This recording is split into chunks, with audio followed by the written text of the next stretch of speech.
This is the gentleman from Utah, Mr. Chaffetz, and as I do so, I want to thank him for making, as chairman of the Oversight and Government Reform Committee, this very nice hearing room available to us while the Judiciary Committee hearing room is under renovation. So, gentleman's recognized for 5 minutes with my thanks. Well, and I appreciate the extra 5 minutes of questioning for doing so, so thank you very much. Director, thank you for your accessibility. You have been very readily available, and we do appreciate that. This investigation started because the Inspector General found classified information in a non-secure setting, and the FBI went to a law firm and found this information. They seized at least one computer and at least one thumb drive. Did you need an immunity agreement to get those? It was not, I don't think there was immunity. In fact, I'm certain there was no immunity agreement used in connection with that. So, did it really take the FBI a full year to figure out that Cheryl Mills and Heather Samuelson also had computers with classified information on? No, it took us to that point in the investigation to insist that we try to get them. Were you getting them because they had classified information or because there was some other information you wanted? No, we thought those were the tools, as we understood it, that had been used to sort the emails. And the investigative team very much wanted to understand, if they could, whether there was an electronic hail of how that had been done. Because the big issue was, what did they delete, what did they keep? But why did you need an immunity agreement? Why didn't they just cooperate and hand them over? The law firm did, didn't they? Well, yes, that's a question really I can't answer. That's between a lawyer and her client and the Justice Department lawyers. For whatever reason, her lawyer thought it was in her interest to get an active production immunity agreement with the Department of Justice. The FBI interviewed David Kendall's partner, but did not interview David Kendall. Why didn't you interview David Kendall? I don't remember. I don't remember that decision. Going back to this Reddit post, this is put up on July 24th of 2014. You believe this to be associated with Mr. Gambetta, correct? Yes, I think that's right. This is the one that Mr. Jordan put up about the need to strip out a VIP's very VIP email address and a bunch of archived email. This is he's referring to a federal record, isn't he? I don't know exactly which records he's referring to. How is this not a conscious effort to alter federal records? I mean, the proximity to the date is just stunning. I'm sorry, what's the question? How is this not a conscious effort to alter a federal record? Well, depending on what the record was and exactly what he was trying to do, and whether there would be disclosure to the people they were producing it to saying we changed this for privacy purposes. I just don't know sitting here. These are documents that were under subpoena. These federal records were under subpoena. They were under a preservation order. Did Mr. Gambetta destroy documents? I don't know whether that was true in July of 2014. They were under subpoena. Did he ultimately destroy federal records, Mr. Gambetta? Oh, I have no reason to believe he destroyed federal records. He used bleach bit, did he not? Yeah, the question is what was already produced before he used the bleach bit. He definitely, the reason he wanted immunity was he had done the bleach bit business after there was publicity about the demand from Congress for the records. That's a potential. And not just publicity, there was a subpoena. Right, that's potential. And there was communication from Cheryl Mills that there was a preservation order, correct? Yes. And he did indeed use bleach bit on these records. Sure. That's why the guy wouldn't talk to us without immunity.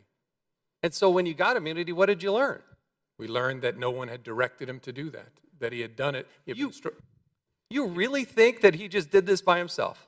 I think his account, again, I never affirmatively believe anybody except my wife, but the question is, do I have evidence to disbelieve him? And I don't. His account is credible, that he was told to do it in 2014, screwed up and didn't do it, panicked when he realized he hadn't, and then raced back in and did it after Congress asked for the records and the New York Times wrote about them. That was his SHIT moment. And that was credible.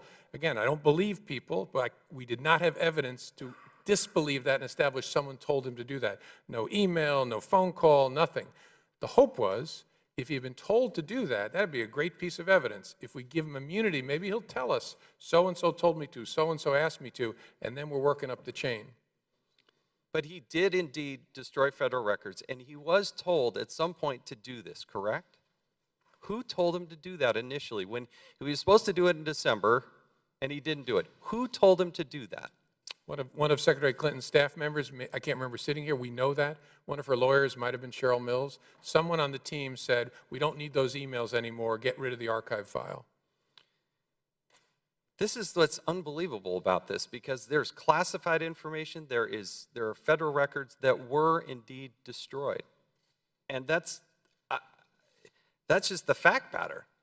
Let's go back to this. Here's the other thing that I draw to your attention that is new. September 15th of this year, I issued a subpoena from the Oversight and Government Reform Committee. On these Reddit posts, 4 days later, they were destroyed or taken down. They were deleted. I would hope the FBI would take that into consideration. Again, we're trying under a properly issued subpoena to get to this information. Let's go to Heather Mills real quick. How does in the 2016 interview with Cheryl Mills, she says, quote, Mills did not learn, in the interview report, the interview summary from the FBI, Mills did not learn Clinton was using a private email server until after Clinton's tenure. Back, also, you have this interview with Mr. Pagliano, who said he approached, quote, Pagliano then approached Cheryl Mills in her office and relayed a State Department employee's concerns regarding federal records retention and the use of a private server. Pagliano remembers Mills replying that former secretaries of state had done similar things, to include Colin Powell. It goes then on to a page 10, and this is what I don't understand. The FBI writes, Clinton's immediate aides, to include Mills, Abedin, Sullivan, and a redacted name, told the FBI they were unaware of the existence of a private server until after Clinton's tenure at state, or when it became public knowledge. But if you look back at the email from Heather Mills, if you go back to 2010, this is to Justin Cooper, okay? Mills to Cooper, who does not, he works for Clinton's, he doesn't work for the State Department. FYI, HRC email coming back, is server okay? Cooper writes back, you are funny, we're on the same server. She knew there was a server. When there was a problem with Hillary Rodham Clinton's emails, what did they do? She called the person who has no background in this, who's not a State Department employee, no security clearance, and then tells the FBI, well, I never knew about that. But there's direct evidence that contradicts this. How do you come to that conclusion and write that in the summary statement that she had no knowledge of this? That's a question.